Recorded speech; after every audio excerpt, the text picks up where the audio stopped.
everybody, I hope you can hear me okay. Welcome to my garage. So today we're going to do a quick 45-minute movement and mobility session, and I hope you enjoy it. So it's just a way that you can connect to your body and sense how you're feeling, feel the way your body's moving in space, get everything going, which is great for your mental health, but also to better connect to your body, your breath, and sort of increase our resiliency in these difficult times and increase that body-mind connection. So if you can hear me okay, just give me a wave. That would be great. Awesome. Okay, so maybe give it another minute or so to get everybody on board here. I'm Amy, by the way. I guess you know that already. But I hope you enjoy the practice, and any questions throughout, feel free to post them in the comments. And also, anytime you have to modify or if something doesn't feel good, just simply don't do it. I'll suggest a couple of modifications, but if ever something feels a little bit cranky or starts to talk to you in a not so great way, then just hang on, do a stretch, take a child's pose. Just watch for a bit and then join in when you feel ready. Okay, so we'll start. So hopefully you've got a soft surface or a towel or a mat, but a carpet or even the floor is great. A little hand towel that you can roll up to put underneath your knees in any kneeling poses or lunges that we're doing is also good.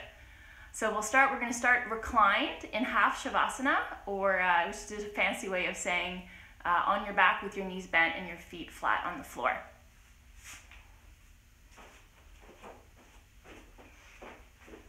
So hopefully you can still hear me from over here. So you just want to settle in, find a comfortable position, move your body a little bit,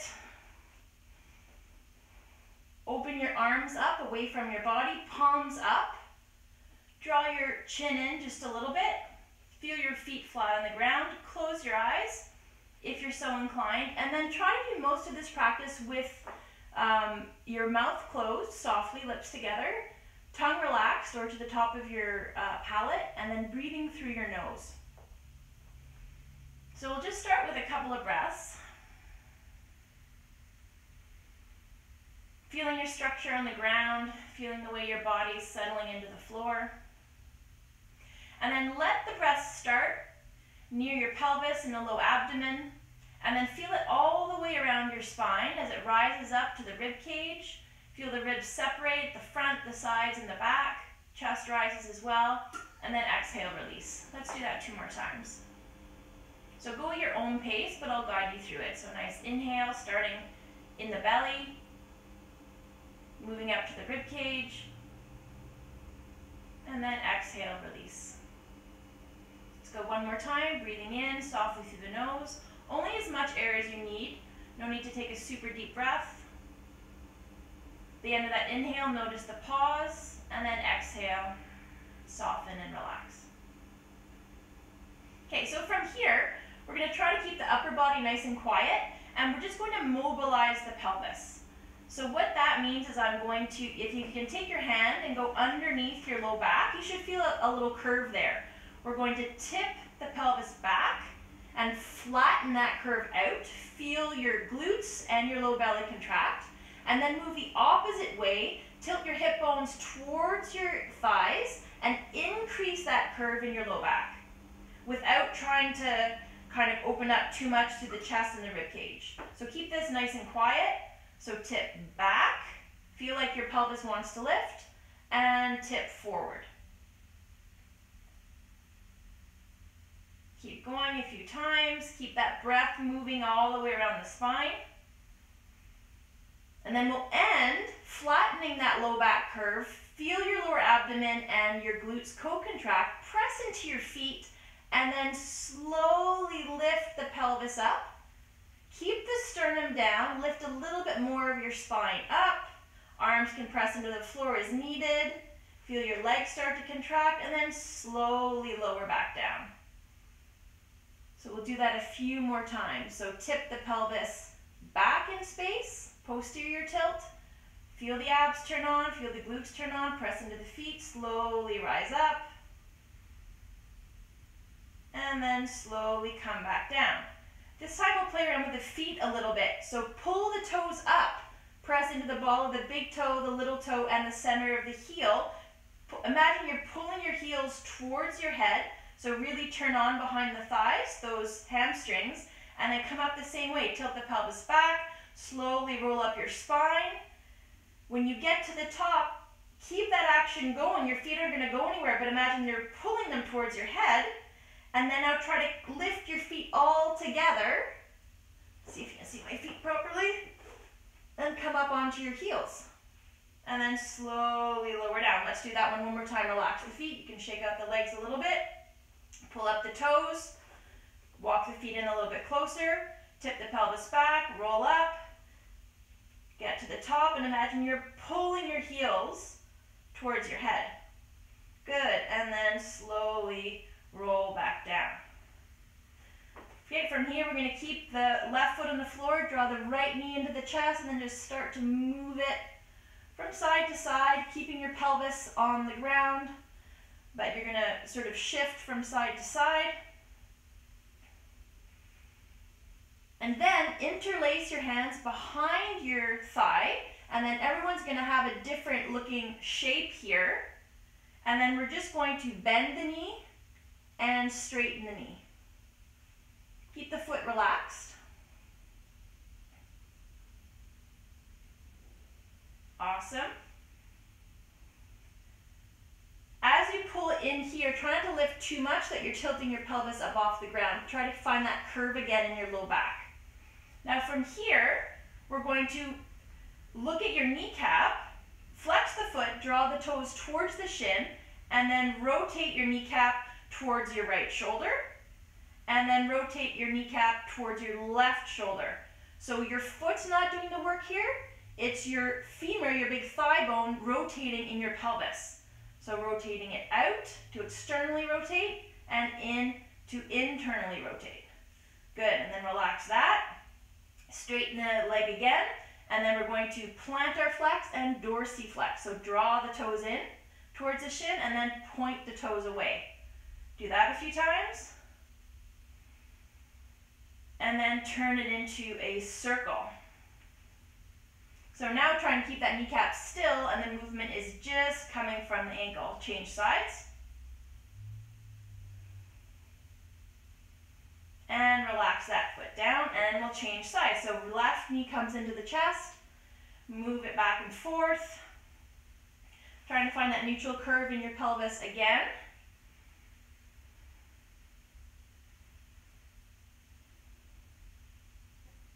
Keeping that breath going too all around your spine. Good, interlace the hands behind the thigh. Try to keep the upper body nice and relaxed. You can use a towel here too to make this more accessible. Could have mentioned that on the other side. And then we'll bend and straighten. Foot can stay relaxed. Do that 3 or 4 times. Good, and with the leg as straight as possible, it can look like this. You just want to straighten to your sort of end range.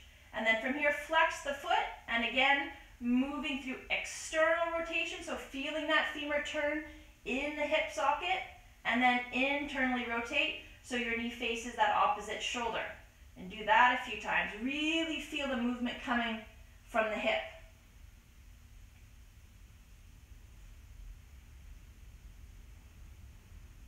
Good, relax that for a second. Straighten the leg again, and then point the foot, flex the foot. So pull the toes in, and then point them out again. So getting nice lines of pull through the back of the leg, through that posterior chain. Good, and then circles, 3 in one direction.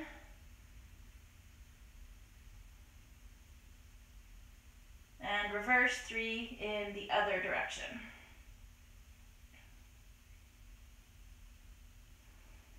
Good. Relax that down. From here now, you might need a little bit more space. We're going to straighten out and just sort of shake your body out a little bit. And we're going to do leg-led and arm-led rolls. So I'm going to lift my left leg up, cross the body, keeping everything else floppy, and then I'm going to roll over. Same leg starts me back the other way. Lift it up, and then I'm rolling back. Same thing for the other side. Lift that right leg, cross the body, and then let everything else come along for the ride. Flop back down. To come back, same thing, cross the body, and back. Now, same thing, but arm-led. So left arm, you might need to have a little bit more tension in the legs here. Press into that left heel as well. Cross, and then once you get to the point where you feel your body weight take over, make it floppy. Good. This is where floppy is good. Cross, lift the head, look at the hand, and come back. This is where floppy jiggly is good. We want floppy and jiggly. Right arm, crossing, press into that right heel, floppy, good, shake it out, lift the head, follow the tracking of the arm, and then come back. Awesome. From here, draw both knees in, roll side to side, and then if you feel comfortable here, if it's okay for your back, hands come to the backs of the thighs, pull the head up like you're trying to touch your forehead to the knees, round your spine, and then with a little movement from the legs, we're going to roll up and back. If this feels junky, just skip it. You can stay on your back, and you can stay here, head and neck relaxed. If it feels okay, really try to feel every bone of your spine touching the ground. So at the top here, draw your chin in, move your belly away from your thighs, roll down. Good, one more time, and we'll meet back up in a seated position. So if you're on the ground, just roll the knees to the side and come up to have a seat. Just make sure everything's copacetic here. Okay, good. Hopefully you guys can hear me okay. Okay, so here, you might want to come sort of on this perspective, or where you're, instead of facing the front edge of your mat, you might come to the long side. Post your hands up behind you, so take some of the weight off of your legs. Hands come in behind. Make your feet nice and wide, and then we're just going to let the knees drop to one side, come back to center, and then knees drop to the other side. So still breathing throughout, through the nose as much as possible.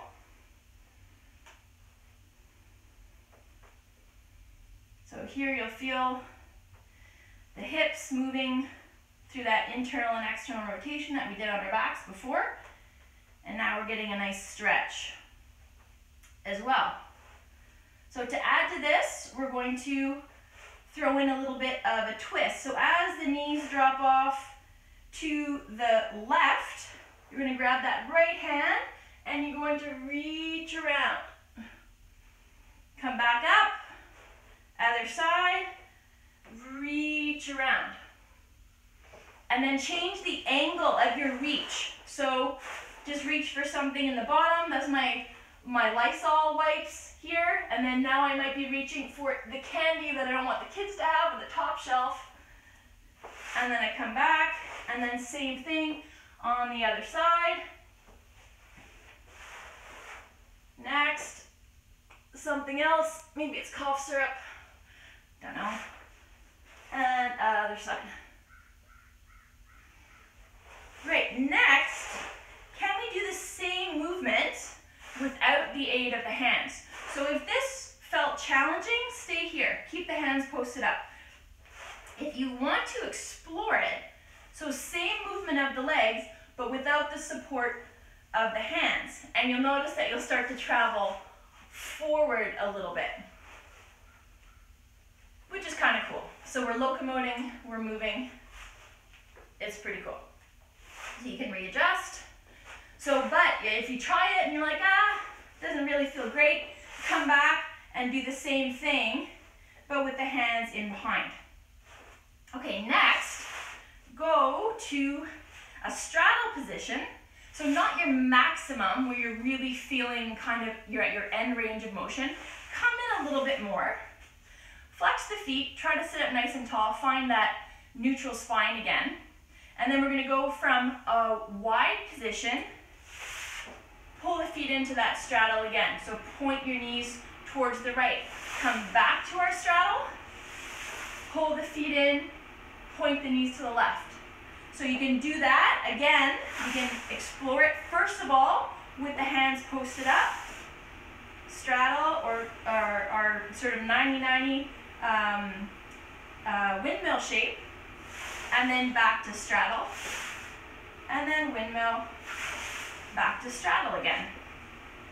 So you, again, have the option to explore it, and depending on your surface that's available to you or wherever you're practicing, this might be easy or hard. Okay, one more little wrinkle to that. We're going to go from our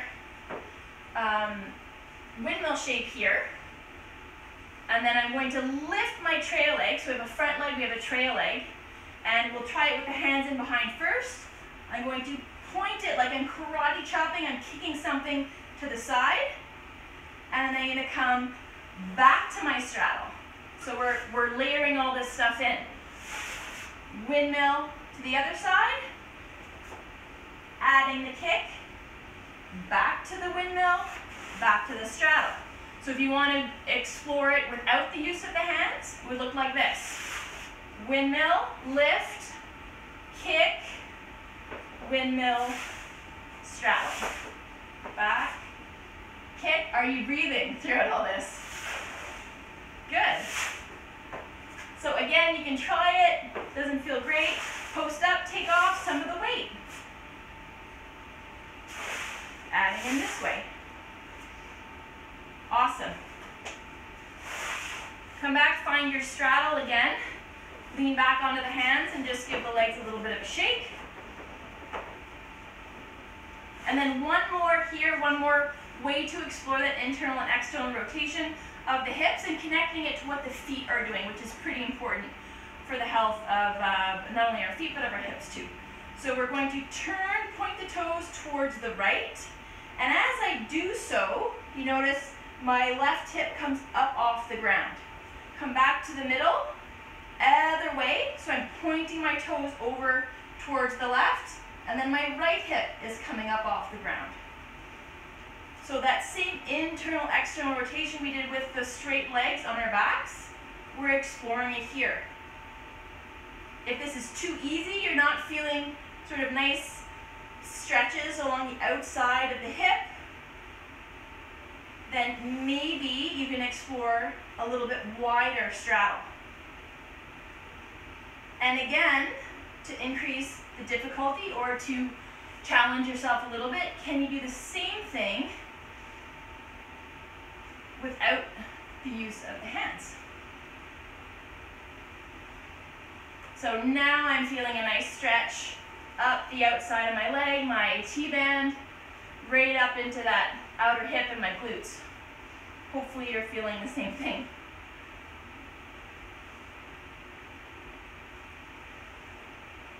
Cool, okay. Next we're going to come to all fours or a quadruped position. Just check in here, make sure everybody's good. Awesome. Okay, so come to all fours. You don't want to be too crunched in here, too narrow a stance between your hands and your knees, and you don't want to be too far away either. You want to have your wrists right underneath your shoulders, and your knees, there's a gap in between, and you want to be settled in right underneath your pelvis. So from here, we're just going to get into a little bit of wrist prep. So I heard somebody talk about wrist prep as working your forearms and doing wrist abs. So that's kind of what we're doing. So we're going to prep the wrist to bear weight. So first of all, we're just going to rock forward and rock back.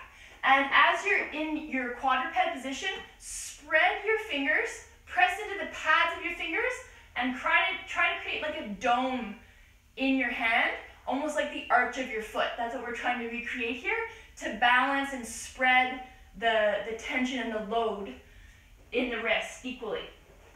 So passive range of motion through wrist extension.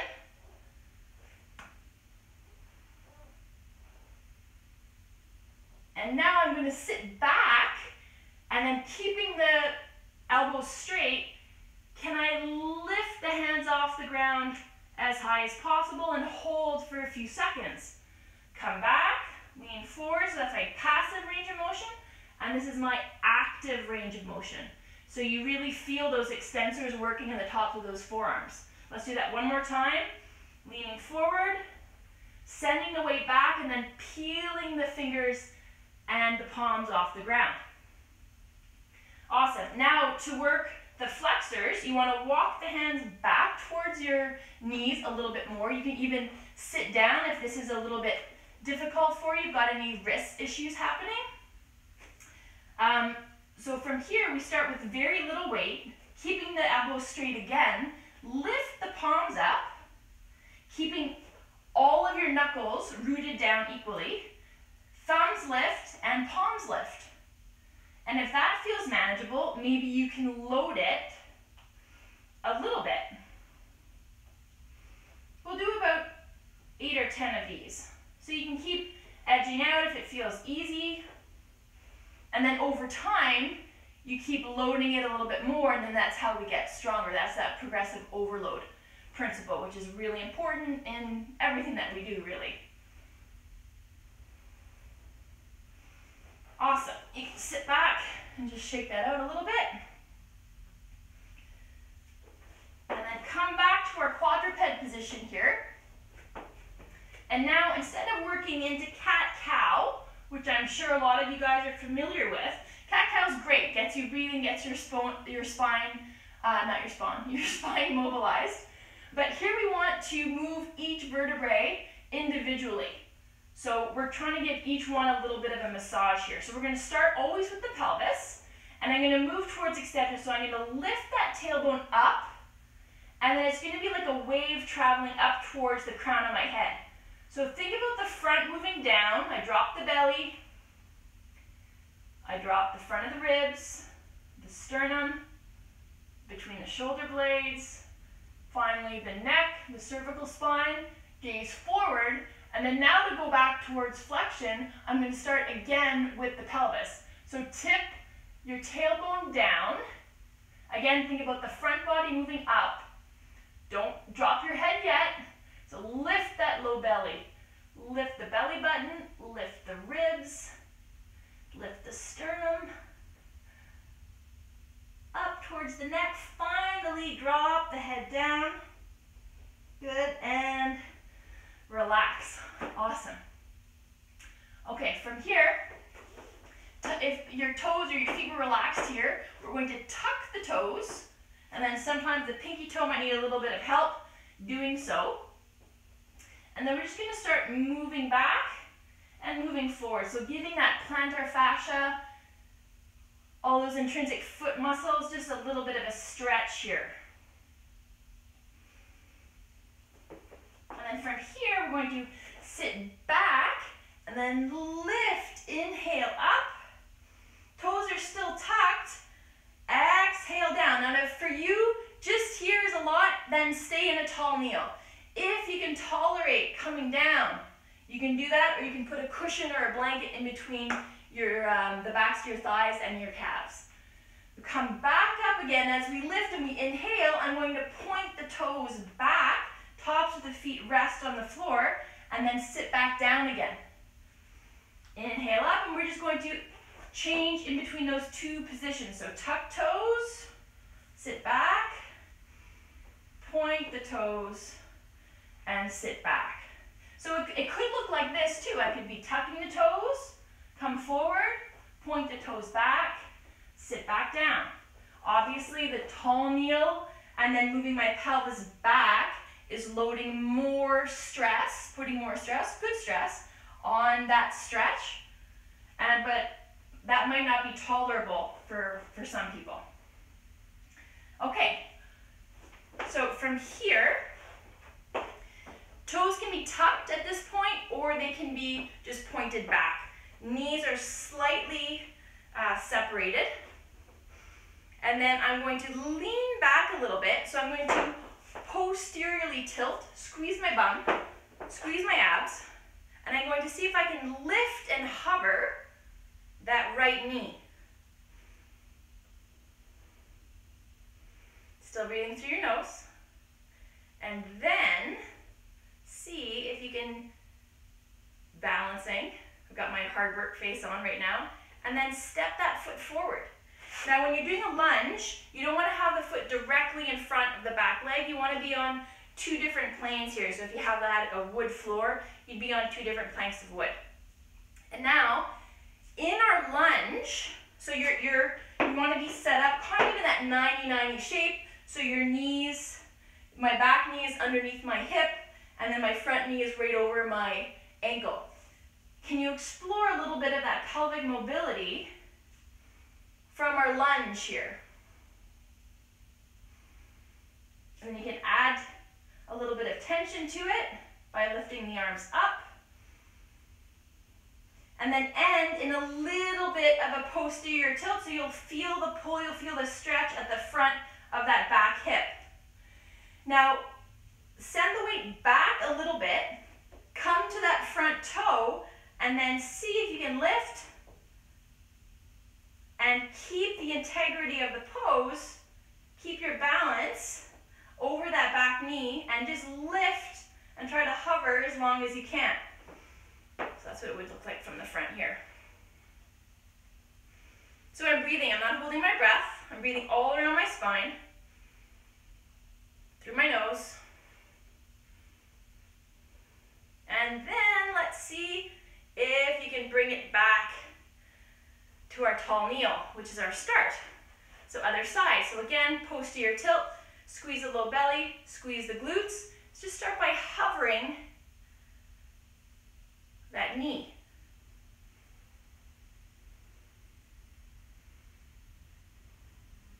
Awesome. I'm waving. Trying to keep my balance. Okay, now driving into that knee, squeezing that glute.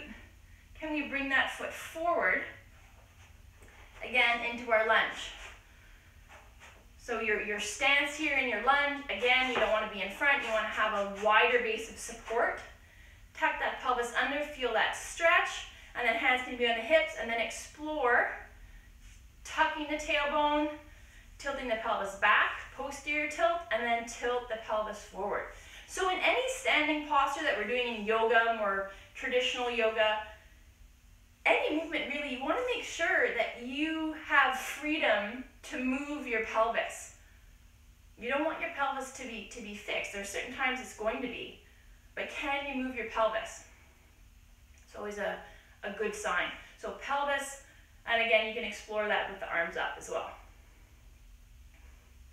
Okay, shift the weight back, come to the toes, and then start by lifting and lowering. And notice the difference now between the two sides. Which side did you feel more comfortable on? Which side is easier?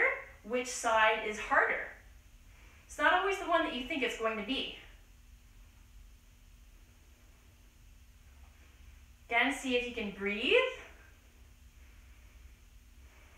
A little bit of a break.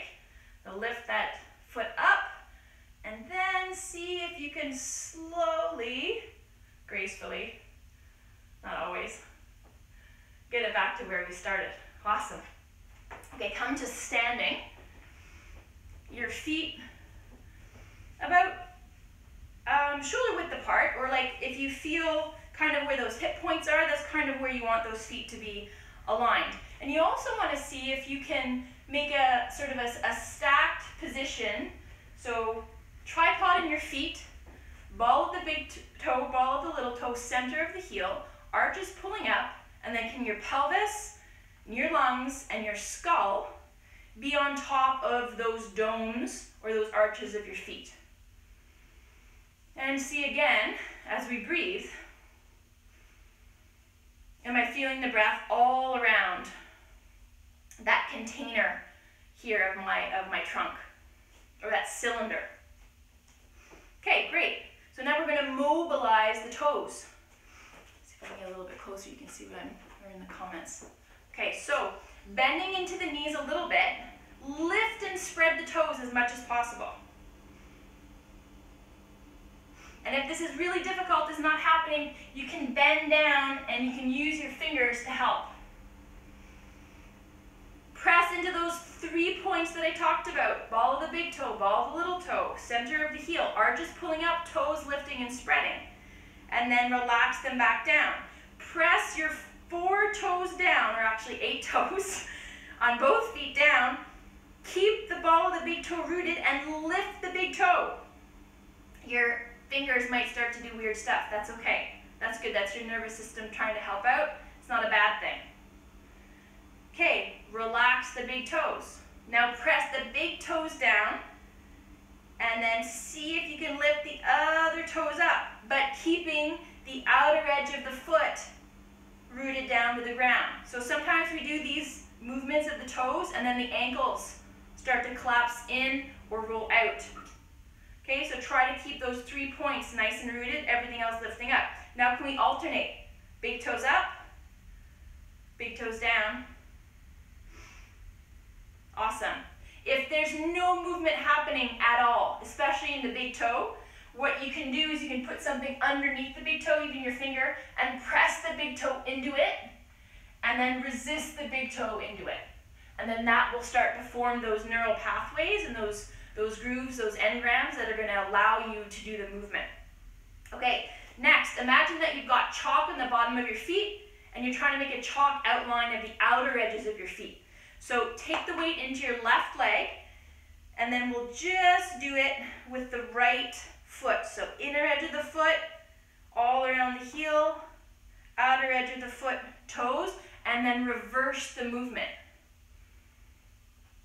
So just chasing the outside edges of your foot. Good, and then switch sides. Bear weight into the opposite leg, the one that's not working.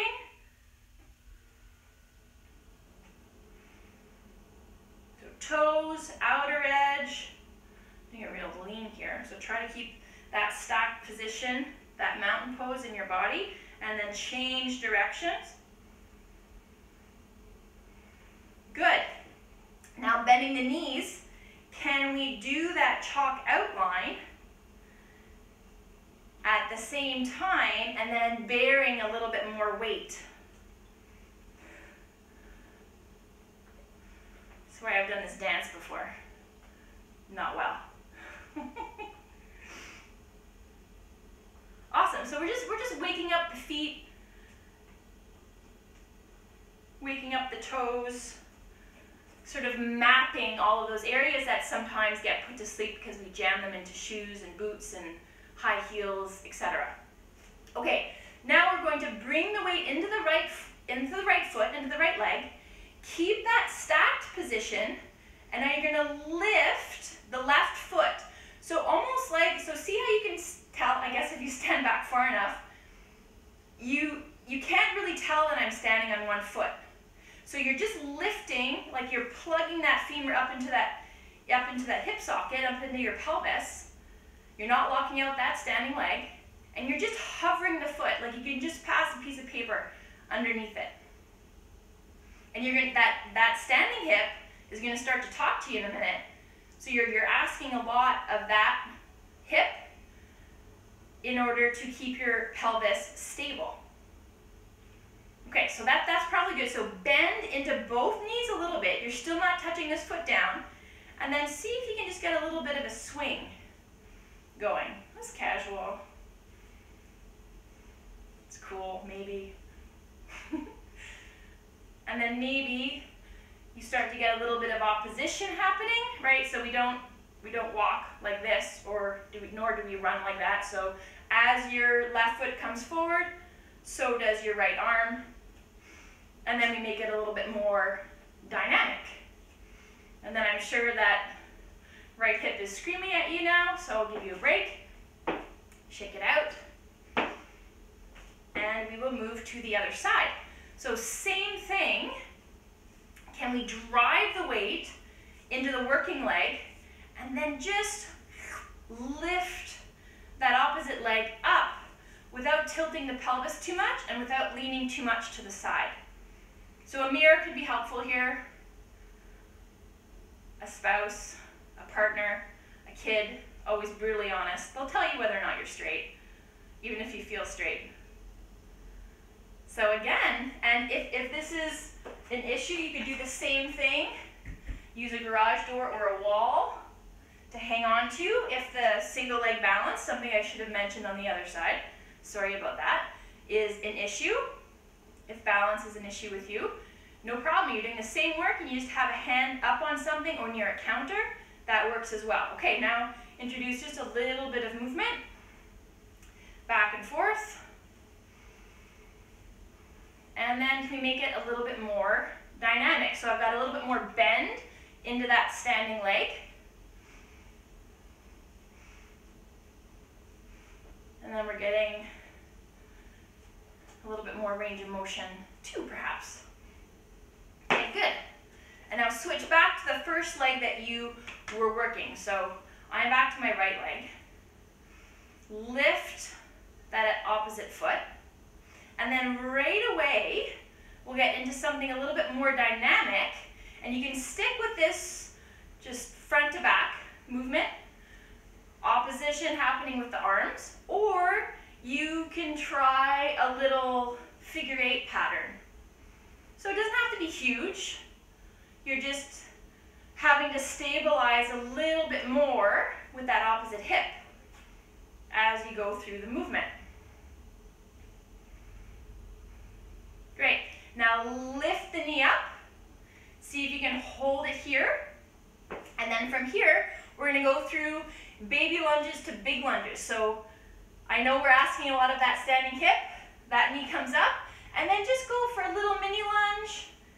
Bend the knees. And then can we come back up with the knee up. Now go a little bit further back. With that foot, bend down. Bring that knee up.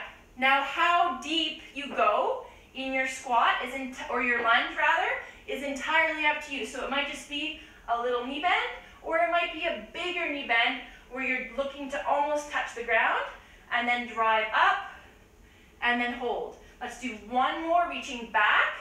Try to keep that pelvis back, posteriorly tilted. Come back down, and then drive the knee up.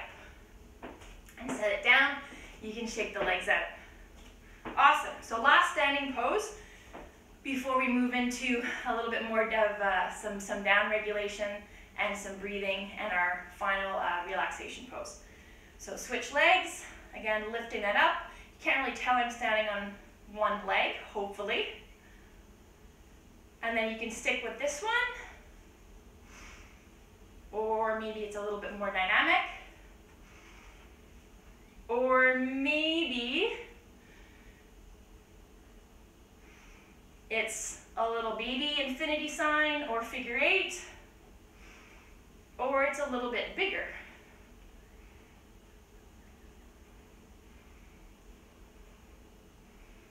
Still breathing through your nose.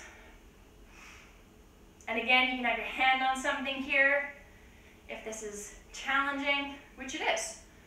Okay, and then knee comes up. Try to keep your balance.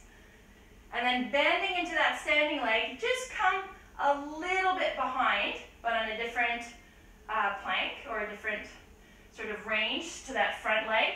Drop the knee down, and then come back up into that hip flexion. Reach a little bit further back. Knee down. Back up. Let's do 2 more. And then as far as you can go, but you're not into the low back, pull the pelvis back, knee comes down, and then back up to flexion, and relax. Awesome, way to go everybody. Okay, from here, we're gonna move to the ground, and we're gonna do a pose where, or a movement that's going to stimulate the forehead and the face, which is what a big nerve called your vagus nerve, your 10th cranial nerve, it's part of the parasympathetic nervous system. It's regions of the face, the chest, the belly, the organs is highly innervated into those areas. So in the rolling action that we're going to do before we finally settle is hopefully going to induce a nice state of calm and relaxation.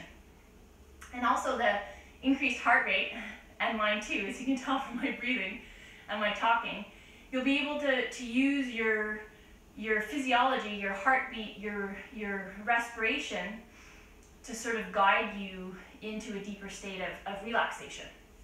So we'll start on our backs, that same position that we were in at the beginning. Move my feet out of the picture so you can really see my head. So again here, find or take the time to really feel comfortable and settled in on the ground. And then we're just going to start by moving the head or nodding the head, turning the head towards the right, and then turning the head towards the left. Not trying to make the neck cranky.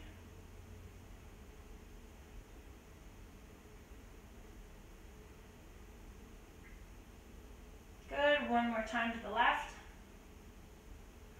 And then from here, I'm going to let my knees drop to the right, and I'm going to roll towards the right. Keep contact with the ground with your head. Press your forehead to the ground. Hands come to rest. Really turn your head all the way to the opposite side, and then come back to center, and then same thing. Knees drop to the left. Hands come to the left. Keep your head in contact with the ground. Press the forehead in. And then come back again. If you've got a blanket or a bolster, a cushion, you could even hold on to it here, cradle it into you as you roll from side to side, and then you get even more feedback with what's happening with your breath. Awesome. Okay, so come back to that half Shavasana or our constructive rest position. And this is where we'll finish the class. So if you don't feel comfortable here, feel free to take a sideline posture, or you could even finish in crocodile pose, one hand on top of the other, forehead rests on the hands, and you end here. Okay, so feel free to take any position where you feel the most comfortable. So from here, hands will come to your chest, or one hand on your chest, one hand on your belly. Breathing through your nose, feeling your breath all the way around your trunk.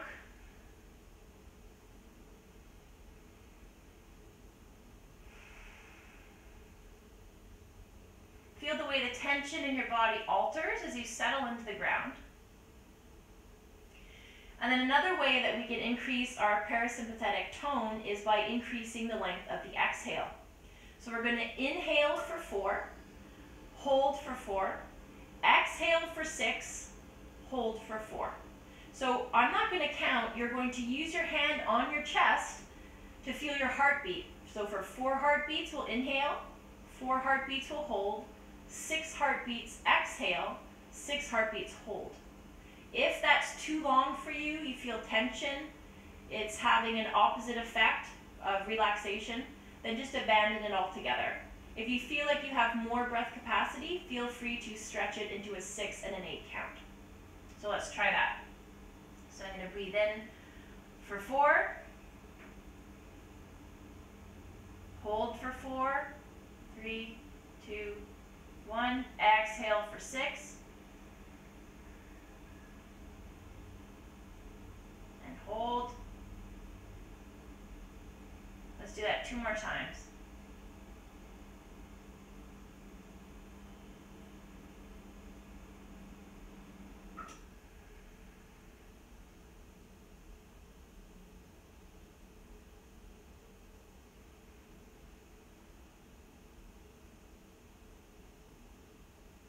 And exhale for 6.